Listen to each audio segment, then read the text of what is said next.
So, mag-a-activate tayo ngayon ng isang account at isa-set up natin para makita nyo rin, no? At isa na ring isa na ring setup para makagawa kayo ng maraming MT5 or terminal sa inyong PC. Kagaya nito, may nagraran ako na isa, ayan. So, gagawa ulit ako ng isa pa para makita ninyo kung paano gumawa ng ganun. Gumawa ng another terminal. Okay, ayan. Ito nagraran to as you can see. Pero hindi ko nabubuksan. Tapos, ito muna, no? Kailangan muna tayong magkaroon ng key. So, once meron na tayong key, ang next na gagawin natin is activate license muna. Click natin yan. At ang kailangan natin dito is yung license. Tapos, ito sinabi naman, not demo. Wag demo, okay? So, nasa portal natin, no? Kukunin natin yung ito, kunwari. Yan yung account natin na MT5, tapos ginawa kong 2,000. Pwedeng ano yan, 1,000. Yung leverage natin, tapos standard, at ito yung server ko. Okay, gagawin natin yan. So, ang una kong gagawin is, ikakopy ko to. Copy, ilalagay ko sa dito. Okay? Ayan o. So, kahit hindi ko na-copy actually ito eh. Tandaan mo lang kung anong server ka. So, ito lang kinopy ko na ngayon. Sara na natin to. Minsan, yung password natin is nasa-send sa email. Kagaya nito. So, dito na tayo sa pag-activate. Kunin natin to. Pull out lang natin. At yun. Paste ko lang. Then, yung trading account natin. So, mas importante talaga kung mailagay nyo na yung trading account ninyo. Ayan, nailagay ko na. So, activate. At ayun, ang sabi dito is activated na siya.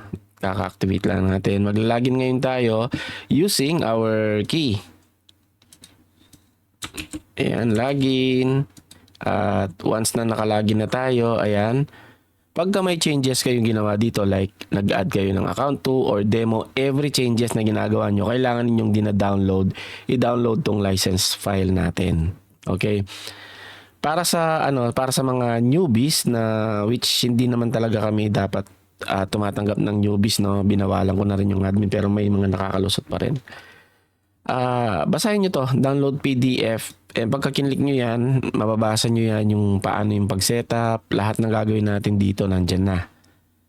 Ayan. Tapos, ang next natin gagawin is i-download natin tong license file.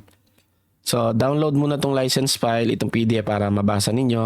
At saka itong download EA. Yung mismong EA na to, itong i-download natin. So, pagka nag-update kayo dito, halimbawa, naglagay kayo ng account dyan, no? Sinave ninyo, download yung license ulit. Naglagay kayo ng demo, download yung license ulit. I-paste ninyo, tapos i-reset. So, since activated na tong sa akin, ang gagawin ko ngayon is, i-download ko tong EA file. Ayun, downloaded na. Nakita nyo naman. Then, da-download ko tong license file. Download. At na-download na rin. Okay? So, next natin gagawin is gagawa tayo ng bagong terminal. Since nagra-run na to sa isang account eh. Ngayon, gagawa ako ng isa pang account na magra-run ulit at the same time. So, una, punta tayo sa drive C natin. Kung naka-Windows kayo, ewan ko sa Mac. Windows tapos program files at may makikita kayo ditong MetaTrader 5. Letter M. Ayun. Kakopy lang natin yan. Itong buo na to. Dito sa MetaTrader 5, ikakopy natin yan. At copy. Ayun. Copy natin yung buong folder. After mong makopy, punta ka dun sa folder kung saan mo siya gustong buksan. No? Kagaya dito, dagdag kita folder. Huwag nyo hanapin yung dagdag kita folder. Sa akin lang yun. Kung anong folder. Tapos new. Click nyo lang yung new folder. At actually kahit wala na yun eh. Huwag na natin. Paste nyo na dito directly. Kasi folder naman yung kinuha ninyo eh. Ayun. At na-paste na natin. Sasabihin natin account. Kung anong account yan. Kung anong gusto mo. Account. Ako 5 kunwari. Then buksan mo lang. Ito. Double click yung terminal.64 at magki-create na yan ng bagong terminal. Ayan na siya, no? So, anong hanapin natin dito? Since Vantage ako, hanapin natin, no? Open an account. Kung hindi ninyo nakikita to, ganyan lang. Punta lang kayo dito sa account dito sa side. Yan, account dito. Or kung hindi ninyo nakikita tong navigator na to, punta lang kayo dito sa view, tapos di ba wala yan. Kunwari pati yung symbol, kunwari wala. Market watch, punta lang kayo dito. Market watch, tapos yung navigator. Navigator. Okay. So yan na siya at double click nyo lang to, lalabas ulit yung kanina. Oh, hindi napahiya na naman ako. Open an account na lang since napahiya tayo. Open an account at makikita nyo ulit to. Lalagay natin yung Vantage kasi yung sa akin, no? Vantage, tapos find company, may makikita kayo mga Vantage na lalabas dyan or kung ano man yung pangalan ng company ninyo. Ako, International Group Limited. Ito yung sa Vantage. Yan yung piliin natin. So, napili ko na, no? Hintayin mo lang at wag ka dito, dito ka sa pangatlo. Ilalagay mo yung ito, yung trading account. Ipipaste mo lang dyan, tapos or ita-type. Tandaan niyo live 3, no? Lalagay natin yung password natin dyan. Then lives, ang sabi niya sa live 3. Ayun siya. Click, tapos finish. Ayan, ganun lang kadali. Lumabas na. No, so ngayon, isasara lang natin itong mga to. Kailangan natin is yung gold. Sarado, at sarado. Pag wala kayong nakikita dito, kunwari, sarado na rin natin to, no? Wala kayong nakikitang ganyan. Wala rin kayong nakikitang gold. Type nyo lang, kunwari, gold. Kunwari, hindi siya XAU sa inyo. Gold na lang. Type nyo lang gold, gano'n. Pero XAU yan, XAU, USD. Lumitaw naman na yun, no? Ito yung piliin niyo yung sa taas, no? Ayun, enter natin. So, ayan siya. Idadrag lang natin dito. Ayan, yan na yung gold natin. Punta tayo sa time frame na 5 minutes. Dito tayo sa 5 minutes. Ngayon, ang gagawin ninyo, punta kayo dun sa dinownload ninyo kanina. Diba, dinownload natin kanina yung EA folder at saka itong ang pangalan to, file. Punta tayo dito at ika-copy muna natin itong EA. Copy, tapos punta kayo dito sa file. Pagkatapos dito sa file, ilalagay lang natin dito. Di ba, pumunta kayo dito sa file, tapos data folder, at ipipaste natin dito sa MQL at experts. Paste nyo lang dyan. Ayun, nandyan na, no? So, since nandyan na, punta kayo dito sa account, di ba? Kanina, yun yung account natin. Punta kayo dito sa expert advisors at refresh nyo lang. Refresh at ayun na si Bobot Scalper. Siyempre, kailangan muna natin gawin yung isa pa. Punta tayo dito, di ba? Ito yung dinownload natin kanina. Kunin mo to, copy. Tapos, ipipaste natin ulit dun sa files. Punta kayo dito. Di ba kanina sa experts ninyo pinaste? Punta kayo dito ulit sa open data folder. Ulitin natin. Open data folder. At ilalagay ninyo MQL, then may makikita yung files. Paste nyo lang dito.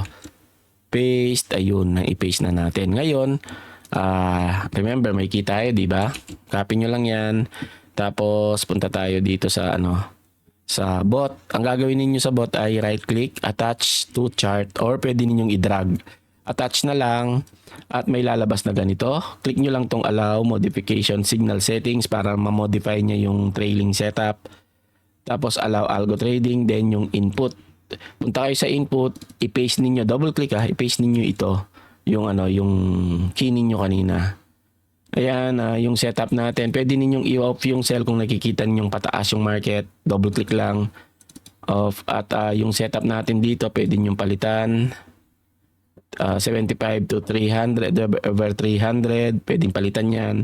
At itong MEPS ay depende yan sa inyong equity. Kung 150 yan, kung 150 yung equity nyo, tama lang to.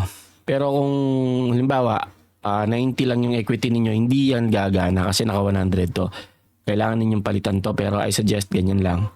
Okay na natin at ayun, as we can see nag-load na si bot pero naka-disable pa rin. Ang gagawin natin is i-click natin tong algo trading.